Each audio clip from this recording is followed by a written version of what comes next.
બનાસકાંઠાના દિયોદર તાલુકાના ડુચકવાડા ગામે એક ખેડૂત છેતરપિંડીનો ભોગ બન્યો છે, જેમાં લોન ભરપાઈ કરવાના બહાને બેંક કર્મચારી બની આવેલ એક ઈસમે બાકી લોન ભરપાઈ કરવાના બહાને 3,75,000 લઈ ફરાર થઈ ગયો છે, જેમાં ખેડૂતે પોલીસ મથકે અજાણ્યા ઈસમ વિરુદ્ધ કાર્યવાહી કરવા લેખિતમાં રજૂઆત કરી છે. લોનની ભરપાઈ મુદ્દે છેતરપિંડી. બનાસકાંઠાના દિયોદર તાલુકાના ડુચકવાડા ગામે એક ખેડૂત પાસે HDFC બેંકના નામે આવેલા શખ્સે 4 લાખની ઠગાઈ કરી. આખરે જ્યારે આ ખેડૂતને ખબર પડી ત્યારે બેંકમાં તપાસ કરવા ગયા અને બેંકમાં 4 લાખ રૂપિયા લોન આજે પણ બાકી છે તેવું જાણતા પગ નીચેથી આ ખેડૂતની ધરતી ખસી ગઈ હોય તેવું લાગ્યું. ત્યારે આ ખેડૂતોએ તપાસ કરી ત્યારે એ વ્યક્તિનો મોબાઈલ પણ સ્વિચ ઓફ આવતો હતો. જ્યારે આ વ્યક્તિએ બેંકના નામે આંકની જાણી ધીરે ધીરે નજીક આવ્યા બાદ ખેડૂતે એવી વાત કરી કે તમે જે લોન લીધેલી છે 4 લાખ રૂપિયા, એટલે ખેડૂતે કહ્યું કે 2 લાખ લોન છે અને વ્યાજ સાથે 3,75,000 રૂપિયા થાય છે. ત્યારે આ વ્યાજ સહિત જો રકમ ચૂકતે કરવામાં આવે તો બીજી 8 લાખ રૂપિયા તમને લોન મળે તેવી આ શખ્સ દ્વારા બાંયધરી આપી અને આ વાતમાં આવી જતાં આ ખેડૂત દ્વારા આ વ્યક્તિને અલગ અલગ જગ્યાએ રૂપિયા આપીને 3,75,000 રૂપિયા ચાઉં કરી ગયો. અને ત્યારબાદ જ્યારે ખેડૂતને ખબર પડી કે આ વ્યક્તિ ફ્રોડ હતો ત્યારે લેખિતમાં દિયોદર પોલીસને રજૂઆત કરી છે અને આવા ફ્રોડને તાત્કાલિક ધોરણે પકડી પાડવાના સરકાર એટલે કે પાસે અપીલ રાખે. ત્યારે દિયોદર પોલીસે પણ બાઈ આપી છે કે ચોક્કી આજનાને ન્યાય અપાવી. મહત્વની એ છે કે કોઈ પણ બેંક નામ આવે તો સૌથી પહેલા જે તે લોન હોય બ્રાન્ચમાં ખાતું ત્યાં ટેલિફોનિક રીતે જાણ કરીને પણ તપાસી કે આ વ્યક્તિ જે આવ્યો છે એ બેંકે આવ્યો કોઈ પછી બીજો છે, અને કદાચ જો કંઈ એવું પોલીસ તાત્કાલિક ધોરણે કોન્ટેક્ટ કરવો જરૂરી છે જેથી કરીને આવનારા સમયમાં આવા ફ્રોડ અટકી શકે.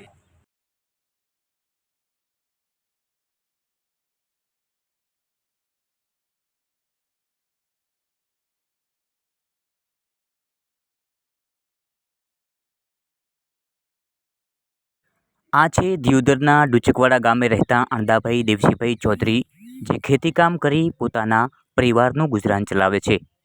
જેમાં 2 મહિના અગાઉ એક હરી નામનો ઈસમ ઘરે આવ્યો હતો અને HDFC બેંકમાંથી આવ્યો હોવાનું કહી બેંકમાં 3,75,000 લોન બાકી હોવાનું કહી લોનની ભરપાઈ કરશો તો 8 લાખ લોન આપવાની લાલચ આપી હતી. જેમાં અરજદાર ખેડૂતે લાલચમાં આવી 1 મહિનામાં થોડી રકમ આપી 3,75,000 ભરપાઈ કરી હતી. જેમાં ખેડૂતે લોન માટે ફોન કરતા ફોન બંધ આવ્યો હતો. આખરે જેમાં ખેડૂતની આશા હતી કે બેંકમાંથી લોન મળશે, પરંતુ જ્યારે HDFC બેંકમાંથી અસલી કર્મચારીઓ ખેડૂત પાસે આવ્યા અને હજુ લોન બાકી હોવાનું કહેતા ખેડૂતની પગ નીચેથી જમીન પણ સરકી ગઈ હતી. જેમાં ખેડૂતે સમગ્ર હકીકત બેંકના કર્મચારી સમક્ષ વાકેફ કરતા કોઈ બેંકમાં આ ઈસમ ન હોવાનું જણાવતા આખરે ખેડૂતે છેતરપિંડીનો ભોગ બન્યો હોવાનું બહાર આવ્યું હતું. હું વખતુબેન બોલું. મારે ગણો ને એ બેંકમાંથી સાહેબ આવ્યા હતા, એટલે કે તમારે કે લોન કે 2 લાખ રૂપિયા 2.5 લાખ રૂપિયા બાકી છે, તમે ભરો ફ્રી કે વ્યાજ શીખા થઈને કીધું. અમારે તો કીધું હેઠું પહોંચ્યું છે તો કંઈ વ્યાજ શીખા થઈને મેં મારે 4 લાખ રૂપિયા ભર્યા. કોઈ મેં મારા બોગરા વેચ્યા, કોઈ મારી મેં જમી કે આઘાપાસી કરવાની કીધી હતી, આઘાપાસી મેં કરી નહીં, પણ મારે ધોરણ બધું વેચ્યું. 3 વીઘો જમી હતી, એમાંથી મારે હું છોકરાને ભણવા હેડાડતી પશુપાલર 2 રાશી રીતે એમાં એ મારું વેચાઈ રહ્યા. તારી હું હાવ ગણો ને ખાધા પીધા વગર બેઠી છું. અત્યારે કોઈ મારું વિનંતી કરતું નહીં. હું અત્યારે હાવ મારી જમી હતી 3 વીઘા પડી હતી, એ મને શેડ્યા વગર પડી છે. એટલે તારી હું મારે શેનું ઘર હેડાડું, શું કરું છું ના કરું. એ સાહેબ બેંકનો આવ્યો હતો કે હું તમારે કે હું આટલા કે તમે કરી આલો. મેં 4 લાખ રૂપિયા કોઈ હા કર્યો ના કર્યો, કોઈ બોગરે વેચે ગમે કર્યું, પણ ભર્યા પણ કોઈનો પતો રાજો નહીં. મેં 20 તારીખનો ફોન બંધ કર્યો પ્રો.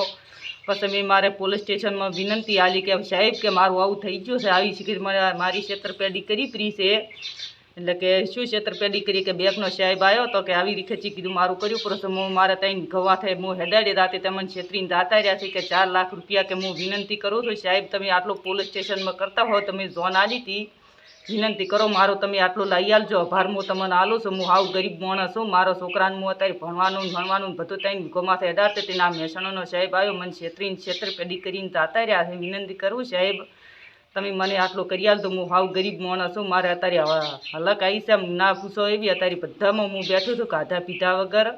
વિનંતી કરું છું હું.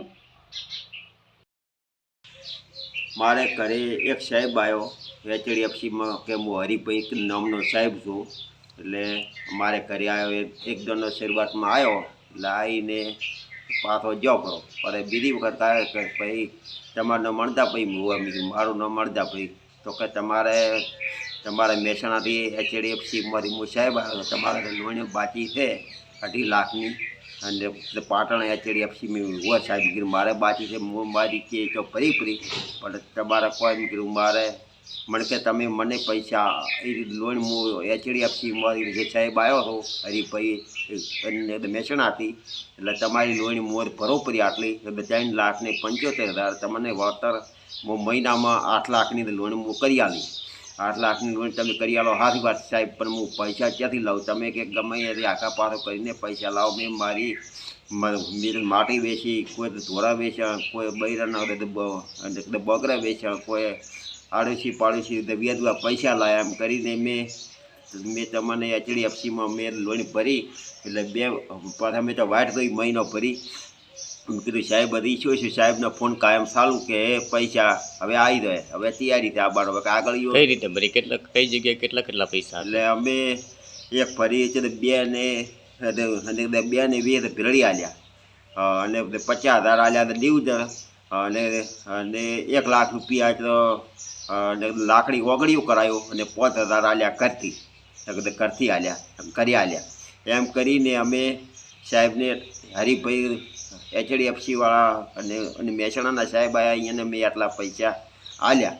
આલીને કે અમે એમ કીધું કે હવે 4 લોન પાસ થાય એમ લોન કે તમારે મહિના પાસ થઈ ગયા. અમે તો વાઇટ જોઈ ઘણીએ મેં કીધું આપણો સાહેબ હવે તો કેટલી વાર થાય કે આ તૈયારી છે 5મા મહિનામાં તમારા પૈસા મળે. અમે તો 20 તારીખ સુધી વાઇટ જોઈ પછી સ્વિચ ઓફ ફોન કર્યો પરો પછી ફોન સ્વિચ ઓફ કર્યા છે 25 તારીખ કેળે અમે પરત સરકાર